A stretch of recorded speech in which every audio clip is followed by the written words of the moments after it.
I was invited as a guest to Fully Charged in San Diego, where I had a chance to meet with a number of amazing people, and this is just one of the interviews I was able to do. This is with the folks at Electrify America. They're, the second biggest charging network in the country. They've had some issues, but they're doing good work. They're filling a need, and they made it clear that no questions were off limits, and I appreciated that.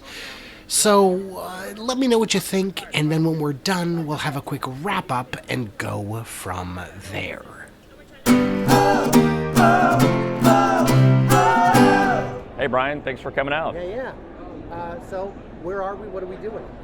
So, Brian, we're here today at Fully Charged Live in San Diego, California, really talking about EVs and everything that goes with EVs. And so, how many stations do you have in North America? So in North America today, we have just over 800 stations operational. Most of those are in the United States, and then we have about 30 stations operational now in Canada as well. Are there plans to expand rural charging, especially in Canada? Yeah, so in Canada, we launched with an initial 32 station development, and so now we're expanding that to over 100 stations in the Canadian market. And so when we started, we really focused on the two coasts, but now we're building that Trans-Canada Highway and several other offshoots from there so that people can drive coast to coast in a lot of these rural areas within Canada.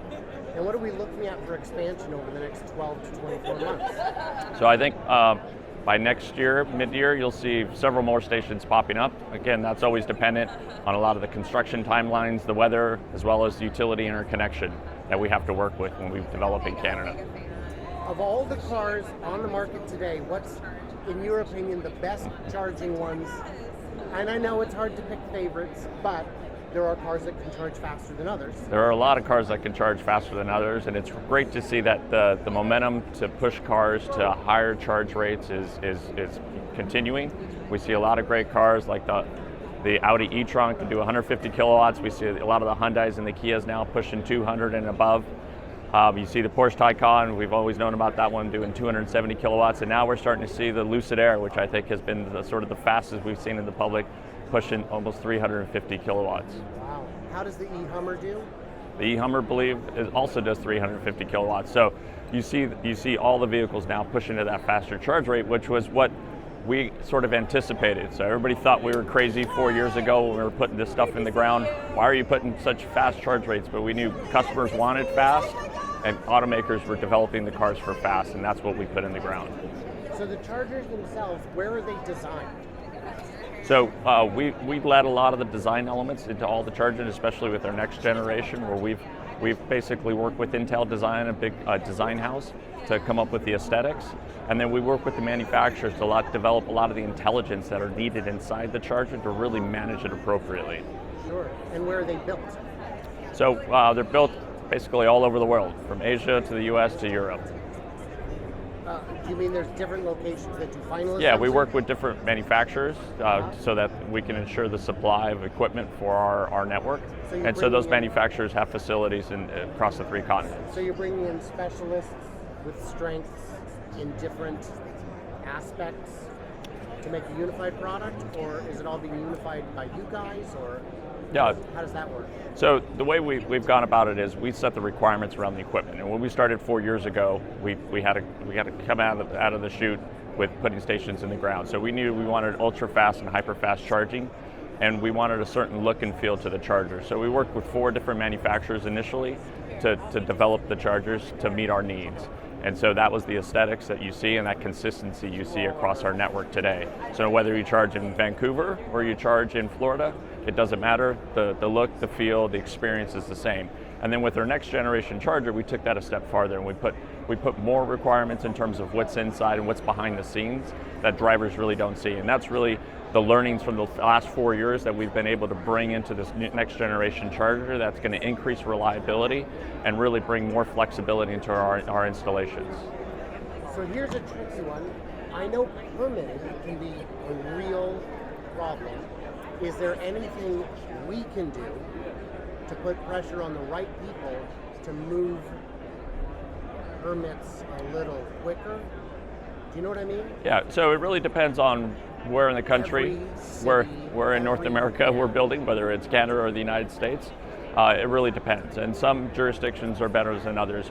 But I think at the end of the day, working with your elected officials, right, and making your voices heard that you want this kind of infrastructure in your community, and you want it to come in easier, and you want to take out the red tape, and trying to push for those types of things. We work quite closely with a lot of local jurisdictions to provide lessons learned from other areas, other jurisdictions, in terms of what makes it easier for infrastructure to go on the ground. And we also work with states and provinces to help them understand how they can make it easier for their communities. Now, trucks are just coming, pickup trucks. I noticed on your model you've got an example of a pull-through charger. Are there plans for more pull-through chargers in the near future?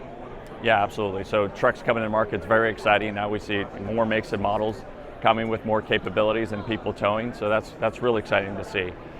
We are building several sites that are pull-through style. One of our marquee sites in Baker, California, between LA and Vegas, is a great example of what we're looking to the future to build, where it's more of your kind of traditional gas station, almost pull through and fill up with electrons. So we're going to start deploying more and more of that concept throughout our network, and upgrading where we can to accommodate trucks. And will those be consecutive, in geographically consecutive, so people can road trip more successfully? Yeah, I mean, to the extent we can do it, we're working towards that path, and it's stations that already exist, we're working to see what we can do to accommodate. Semi-trucks are coming too. Not as quickly, but they're coming. Are you working with commercial scale, like school buses, like semi-trucks? Do you guys have any of those yet, or are there plans for them in the next year or two? Yeah, so we have some great projects going on in the heavy duty sector, especially for Class A trucks. We're doing some things in Southern California, actually, to help take the trucks that are diesel powered, that pull drayage from the ports to the distribution centers. So we're working on a couple projects, but one we're really excited about is with NFI, where they're buying about 60 trucks, Class A trucks, that pull containers from the port to their distribution centers. And so we're electrifying their whole yard with backup power and solar, so that they can keep their operation running 24/7 no matter what happens to the grid. Who are they buying the trucks from? I can't say. I was this close. In terms of network dependability, what's the path forward on making it more seamless for the drivers and just generally making things better? Right, well, we've built a whole system around our network, right? In terms of we have a technology center, what we call our Center of Excellence in Reston, Virginia, where we have every make and model of our charger as well as vehicle, where we're continually testing and driving those continuous improvements into our chargers. And then we have a whole fleet of technicians throughout the country to make sure we can make the necessary repairs in a timely fashion. And then we depend a lot on our manufacturers, right? They manufacture our chargers to work with us to drive those continuous improvements. And what you see is in our next generation charger is really a continuation of the development of the learnings that we've had over the last 4 years and developing a better product. And now we're starting to go back and retrofit many of the stations from the earlier designs so that we can continue to drive that high degree reliability that we know our customers need. Is there anything I'm forgetting to ask? Well, we have a network that goes coast to coast today, right? And so you can drive anywhere in an EV today, just like you would in a gas-powered car, basically. And it's really simple and easy to do. And the capabilities that the vehicles are coming with is phenomenal in terms of the charge rate and the styles. So if you're ever thinking about getting into an EV, now's the time to do it. All right, I appreciate your time. Yeah, thanks, Brian. Thanks for coming. So that was it.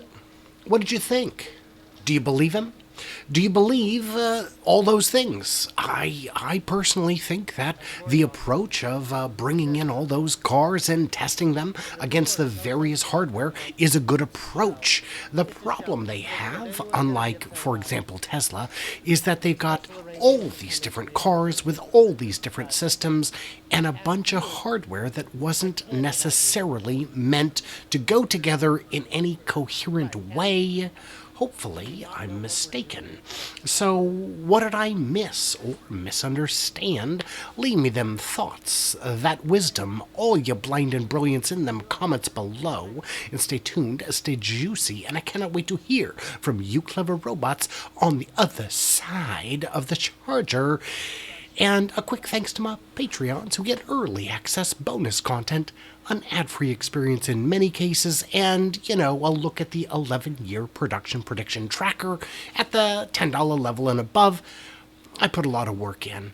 I really do. You guys get great numbers out of me, and without you, I couldn't do it, so thank you guys, all of you guys, so much. And for the rest of you, subscribe and like and leave a comment and do all that good stuff.